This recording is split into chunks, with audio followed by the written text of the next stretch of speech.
Hello friends, ಹೇಗಿದ್ದೀರಾ ಎಲ್ಲರೂ? ಇವತ್ತು ನಾನು ವೆಜಿಟೇಬಲ್ ರವಾ ದೋಸೆನ ಯಾವ ರೀತಿ ಮಾಡೋದಂತ ಶೇರ್ ಮಾಡ್ತಾ ಇದ್ದೀನಿ. ಇದು ಬೆಳಿಗ್ಗೆ ಬ್ರೇಕ್ಫಾಸ್ಟ್ಗೆ ತುಂಬ ಇನ್ಸ್ಟೆಂಟಾಗಿ ಮಾಡ್ಕೋಬೋದು ಮತ್ತು ವೆಜಿಟೇಬಲ್ಸ್ ಹಾಕಿರೋದ್ರಿಂದ ಮಕ್ಕಳಿಗೆ ಲಂಚ್ ಬಾಕ್ಸ್ಗೂ ತುಂಬ ಹೆಲ್ತಿಯಾಗಿರುತ್ತೆ. ಏನೇನು ಬೇಕು ಅಂತ ನೋಡ್ಕೊಡೋಣ. ಫಸ್ಟ್ ನಾನಿಲ್ಲಿ ಒಂದು ಕ್ಯಾರೆಟ್ನ ಗ್ರೇಟ್ ಮಾಡಿ ತೊಗೊಂಡಿದ್ದೀನಿ. ಕ್ಯಾಪ್ಸಿಕಮ್ ಮತ್ತು ಬೀನ್ಸ್ನ ಇದೇ ಥರ ಗ್ರೇಟ್ ಮಾಡಿ ಹಾಕ್ಕೋಬೇಕು. ಈ ಥರ ಹಾಕೋದ್ರಿಂದ ಮಕ್ಕಳಿಗೆ ಸ್ವಲ್ಪನೂ ಗೊತ್ತಾಗೋದಿಲ್ಲ ಇದರಲ್ಲಿ ನಾವು ವೆಜಿಟೇಬಲ್ಸ್ ಹಾಕಿದ್ದೀವಿ ಅಂತ. ಒಂದು ಮೀಡಿಯಮ್ ಸೈಜ್ ಈರುಳ್ಳಿನ ನಾನು ಚಾಪರಲ್ಲಿ ಹಾಕಿ ಚಾಪ್ ಮಾಡ್ಕೊಂಡಿದ್ದೀನಿ.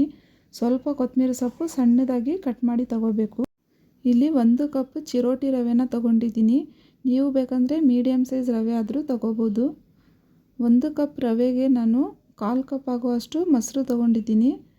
ಮೊಸರು ನೀವು ಸ್ವಲ್ಪ ಕಡಿಮೆ ಆದರೂ ತೊಗೋಬೋದು. ಈಗ ಇದು ದೋಸೆ ಹಿಟ್ಟಿನ ಹದಕ್ಕೆ ನೀರು ಹಾಕಿ ರುಬ್ಕೋಬೇಕು. ಇದು ಎಷ್ಟಾಗುತ್ತೆ ಅಷ್ಟು ನೈಸಾಗಿ ರುಬ್ಕೋಬೇಕು. ಈಗ ಇದರಲ್ಲಿ ಅರ್ಧ ಟೀ ಸ್ಪೂನಷ್ಟು ಉಪ್ಪು ಹಾಕ್ಕೊಳ್ತಾ ಇದ್ದೀನಿ. ಉಪ್ಪು ಹಾಕಿ ನಾವು 1 ನಿಮಿಷ ಚೆನ್ನಾಗಿ ಮಿಕ್ಸ್ ಮಾಡ್ಕೋಬೇಕು. ಈ ಥರ ಮಿಕ್ಸ್ ಮಾಡೋದ್ರಿಂದ ದೋಸೆ ತುಂಬ ಚೆನ್ನಾಗಿ ಬರುತ್ತೆ. ಇದರಲ್ಲಿ ಸೋಡಾ ಹಾಕೋದು ಬೇಡ, ಇದೇ ಥರ ನಾವು ಮಿಕ್ಸ್ ಮಾಡ್ಕೋಬೇಕು. ಈಗ ಇದರಲ್ಲಿ ವೆಜಿಟೇಬಲ್ಸ್ನ ಹಾಕ್ತಾಯಿದ್ದೀನಿ. ಕ್ಯಾಪ್ಸಿಕಮ್ ಮತ್ತು ಬೀನ್ಸ್, ಕ್ಯಾರೆಟ್, ಈರುಳ್ಳಿ, ಕೊತ್ತಂಬರಿ ಸೊಪ್ಪು ಎಲ್ಲ ಹಾಕಿ ನಾವು ಮಿಕ್ಸ್ ಮಾಡ್ಕೋಬೇಕು. ನೀವು ಬೇಕಂದರೆ ತರಕಾರಿ ಸ್ವಲ್ಪ ಕಡಿಮೆ ಆದರೂ ಹಾಕ್ಕೋಬೋದು. ನಾನು ಇದು ಮಕ್ಕಳಿಗೆ ಲಂಚ್ ಬಾಕ್ಸ್ಗೆ ಕೊಡ್ತಾ ಇರೋದ್ರಿಂದ ಸ್ವಲ್ಪ ಜಾಸ್ತಿನೇ ಹಾಕ್ಕೊಳ್ತಾ ಇದ್ದೀನಿ. ಇದು ಸ್ವಲ್ಪ ಮಿಕ್ಸ್ ಮಾಡಿ ಇದರಲ್ಲಿ 1 ಗ್ಲಾಸಷ್ಟು ನೀರು ಹಾಕ್ಕೋಬೇಕು. ಇದು ತುಂಬ ತೆಳ್ಳಗೆ ಮಾಡ್ಕೋಬೇಕು. ನೀವು ಗಟ್ಟಿ ಮಾಡಿಕೊಂಡ್ರೆ ದೋಸೆ ಬರೋದಿಲ್ಲ. ಈ ಥರ ನೀರು ಥರ ಇರಬೇಕು.